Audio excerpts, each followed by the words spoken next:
Sahabat Muslim, banyak kerugian yang dialami orang yang berbuat dosa. Di antaranya ialah mendapatkan balasan siksa api neraka.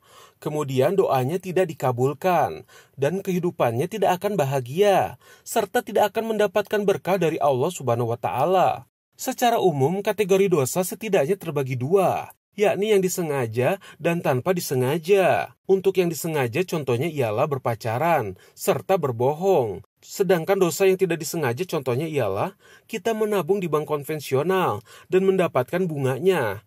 Lalu tanpa disadari, bunga tersebut tercampur dengan uang kita, lalu dibelanjakan. Untuk dosa-dosa yang disebutkan tadi, tentu saja Allah akan mengampuninya, selama kita beristighfar dan memohon ampunan Allah Subhanahu wa Ta'ala. Bahkan seorang Rasulullah pun selalu berdoa setiap hari untuk memohon ampunan. Padahal Allah sudah menjamin Rasulullah masuk ke dalam surga. Adapun amalan-amalan pelebur dosa yang paling ampuh dan pasti diterima Allah ialah sebagai berikut. Yang pertama, berzikir dan membaca istighfar. Amalan ini tergolong ringan, namun berdampak besar jika kita sering mengamalkannya setiap hari. Tak menutup kemungkinan semua dosa kita terhapus, terkecuali hutang ya sahabat Muslim.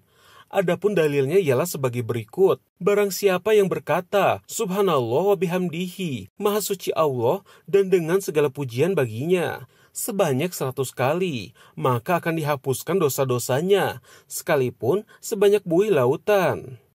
Amalan penggugur dosa yang kedua ialah dengan berwudu. Karena dengan berwudu, dosa-dosa akan berguguran seiring mengalirnya air dari anggota tubuh.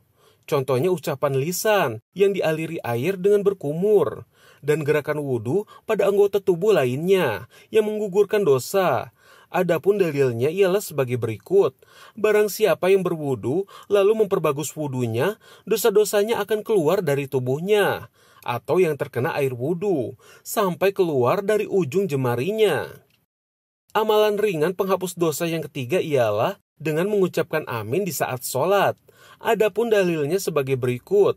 Apabila imam mengucapkan Ghairil maghdubi alaihim waladdallin, ucapkanlah amin. Karena barang siapa yang aminnya bertepatan dengan aminnya malaikat, maka akan diampuni dosanya yang telah lalu.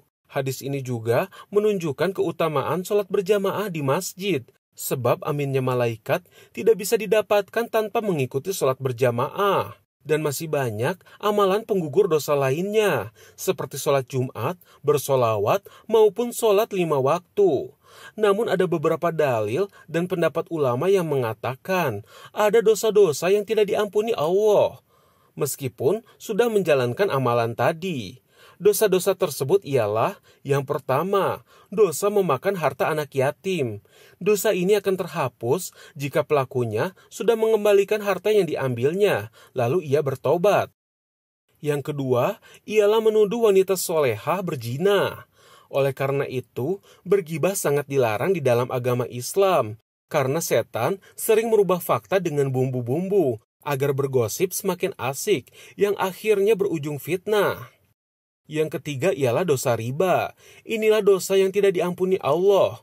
Pelakunya akan abadi selamanya di dalam neraka. Na'udzubillahi min zalik. Banyak dalil dan bahkan Al-Quran pun menyatakan betapa bencinya Allah pada perbuatan riba tersebut. Sedangkan dosa lainnya ialah seperti membunuh jiwa yang dilarang Allah, lari dari peperangan, serta berbuat syirik dan sihir. Namun tentunya, jika seseorang bertaubat dengan sungguh-sungguh dan berjanji tidak akan mengulangi perbuatannya, tentu maaf Allah lebih luas daripada dosa umatnya.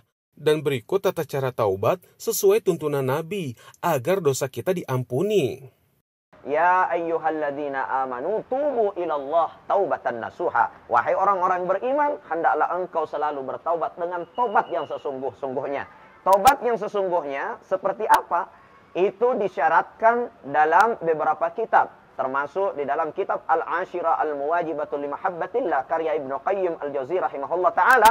Syarat taubat itu ada 3. Yang pertama, dinyatakan taubat yang benar apabila dia berizzah di dalam hatinya. Dia mengucapkan benar-benar di dalam hati yang paling dalam untuk tidak mengulangi perbuatan dosa yang pernah dia lakukan. Kemudian yang kedua, dia betul-betul tidak melaksanakannya lagi dengan penuh penyesalan. Jadi ia betul-betul menyesal atas apa yang pernah dia lakukan, sehingga dia tidak mengulangi lagi, dia berizzah dan dia tidak mengulangi lagi. Itu adalah syarat yang kedua. Dan yang ketiga, dia menggantinya dengan amalan-amalan kebaikan. Dulunya tidak mengeluarkan zakat, dia keluarkan zakat. Itu namanya mengganti perbuatan jelek dengan perbuatan baik. Itu syarat taubat yang diterima. Maka ketiga-tiganya ini harus disinkronisasikan untuk mencapai output taubat yang diterima. Maka itulah yang dimaksud dengan tubu ilallah taubatan nasuha. Taubatlah kepada Allah dengan tobat yang sungguh-sungguh, dan tobat itulah yang diterima di sisi Allah Subhanahu wa taala. Karena banyak orang yang taubat bukan tobat nasuha, tapi ya dia taubatnya ya seperti ibu hamil. Bagaimana ibu hamil ketika dia akan melahirkan, wah dia tobat-tobat, waduh nggak mau lagi hamil gitu. Akan tetapi setelah dia melahirkan mungkin 1 tahun, 2 tahun, hamil lagi. Ternyata mereka sudah lupa apa yang pernah dia taubatkan. Jadi taubat yang sungguh-sungguh bukan hanya sekedar taubat di saat susah, tapi dia mengulangi di saat senang. Tapi taubat yang diterima, dia mampu tidak mengulangi di saat dia mendapatkan kesenangan, dan dia mampu bertahan ketika ia dalam keadaan kesusahan. Karena taubat yang sesungguhnya, dia istiqamah fis sarra'i wad dharra, dalam keadaan tersembunyi, dalam keadaan terang, dalam keadaan susah, dalam keadaan senang, ia tetap berada istiqamah di jalan Allah Subhanahu wa taala. Maka itulah taubat yang diterima di sisi Allah Subhanahu wa taala.